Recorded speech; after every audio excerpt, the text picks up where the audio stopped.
longer than I intended. I really wanted to work on the gauntlets today, but because of timing issues, I have to go run some errands and stuff. I won't actually be able to work on them, and I don't even really know what modifications I want to do. The main thing is I want to do something about this. It doesn't offer very much protection, and it kind of flaps around and stuff. This was really just a temporary solution so that I could still wear them while protecting the small bones of the wrist.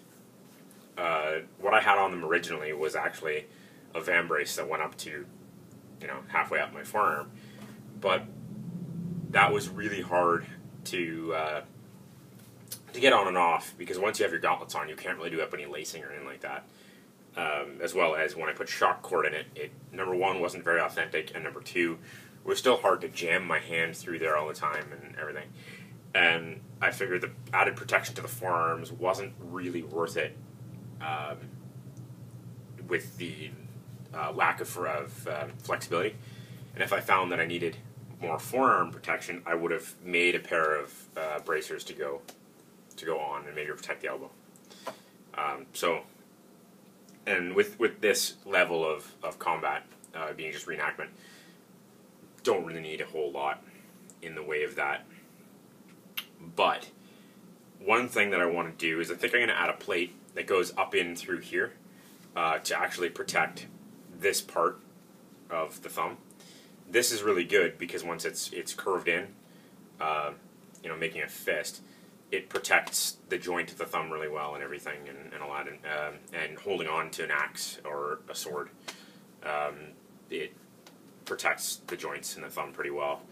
But I would like a piece in here that maybe attaches to this, and I might just take this off, wet it, and form it so it's more round, so it stays closer to the wrist as it goes.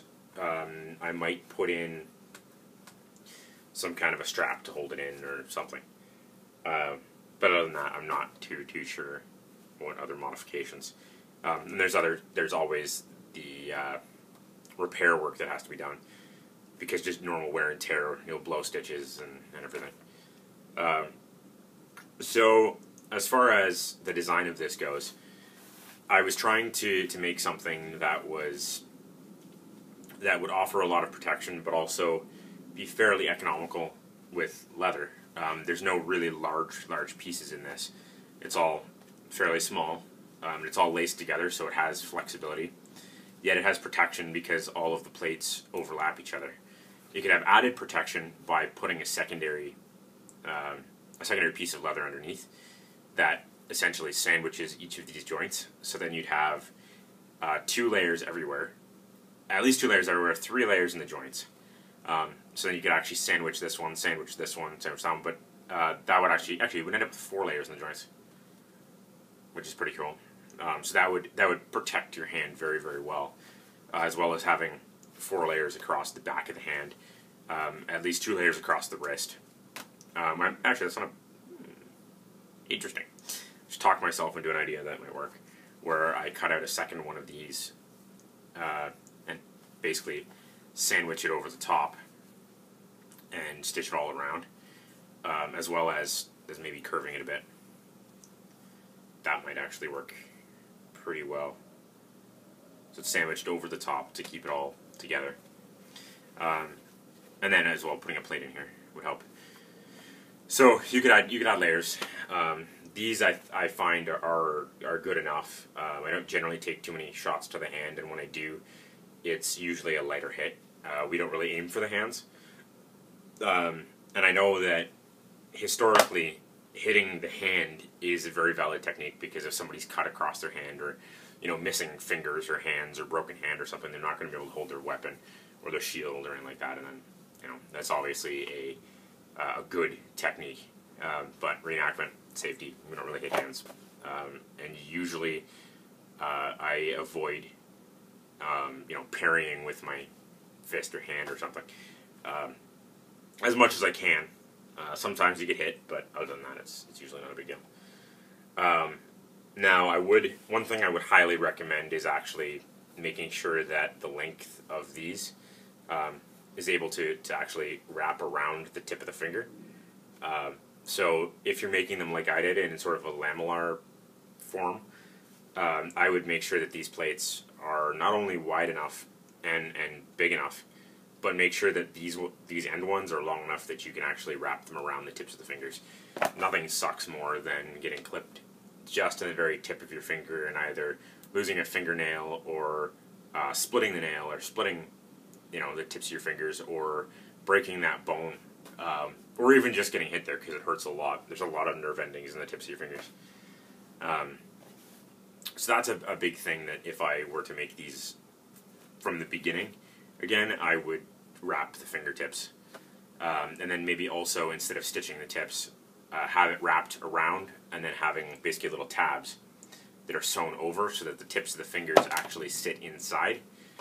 And then also maybe, instead of sewing the glove in, just strapping the glove in. And another tip that really is a good thing is if you want to have maximum padding. So if you don't want to do layers of leather, but you still want to have maximum padding using historically available materials, you can use sheepskin that has the wool still on it. You can get them from Tandy Leather and places like that, and sometimes they actually come on sale at IKEA. You can get sheepskin rugs, and what's more Viking than shopping at IKEA?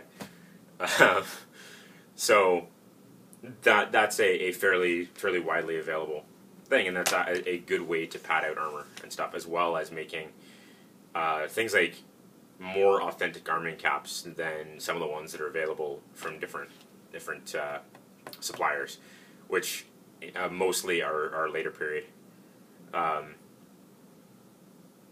So no matter what design you come up with for gauntlets, you need to somehow fill this balance between protection and flexibility, and actually being able to fit in the grip of your sword or the hole you have for your shield boss and all that stuff. So you're constantly trying to balance these things, and that's why designs of these are sort of constantly in flux.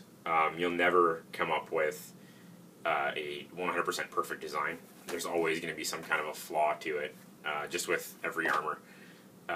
Because if they're overbuilt for protection, you're not going to be able to have the functionality that you would have with one that has less protection in it. And that's using traditional materials, because I know there's some things like you could make, like there's gloves for HEMA that have carbon fiber splints and stuff in them, and they're fairly low profile, yet they're also highly protective. If you're using leather and things that were available to Vikings, you're not going to be able to maximize protection while keeping it as flexible and as able to fit into sword grips and things like that as something with less protection. So there's always that middle ground. So I think that's about it for any recommendations I have for people building gauntlets. I would just say build what makes you happy, build what crazy idea you think of, because it's always cool to see what people come up with, and everybody has a different idea of what they want. Everybody has a different idea of a glove that suits their style and their comfort level. A lot of people that I know make the mitten style ones because there's a lot more protection in it, because you don't have the risk of breaking this finger and stuff. But some of the things that I do with the when I do the Berserker, having this finger being able to actually grab things the way that you would normally, so actually being able to spread my fingers a bit to grab something actually helps a lot. So I do kind of risk it a little bit with less protection, but I also gain a little bit in being able to actually grab things more or less the way that I normally would. Also, because my gauntlets are fairly soft, when I grab somebody in the Berserk, it's not going to hurt them as much. Where if I had a stiff gauntlet that had had a little bit of an overlap that came around, if I grabbed them with it, and I grabbed a little bit too aggressively or too hard, it's going to hurt a little more than if I did that barehanded. No pun intended. So grabbing with these, it's maybe a little more aggressive than barehanded, but it's also it is also just soft leather. So I'm basically just grabbing them with gloves. I'm not grabbing them with a hardened piece of leather or something like that. So just all these things to keep in mind. If you don't, if you're not grabbing people at all, a regular gauntlet with just a few joints in the hands and like a mitten style or whatever might suit you. I wouldn't recommend doing single fingers. People tend to break fingers that way because I'm risking it here. But if you do a single finger, like all fingers like this one, that's a lot of impact on a single finger. Whereas this, it sort of transmits it over that surface area because less surface area, blade contact, and so then you can break fingers pretty easily that way. With this, it sort of transfers it. Even though when I'm most likely to get hit in the hand, my hand is generally in a nice tight grip with it all sort of like this, so it shouldn't do it. But if I have my finger out like this for some reason, maybe I'm holding a spear shaft, my finger is at risk to get broken. So that's why the more fingers you can group together, the better. Obviously, your thumb is the only one that has to be fully mobile by itself.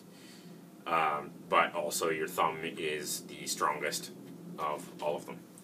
And really, really, really make sure that you have enough protection over the small joints in your wrist. That's just because there's some bones there that don't have blood vessels and are very, very hard to fix if they get broken.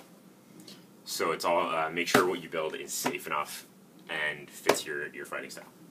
So thank you very much. I hope you enjoyed the video.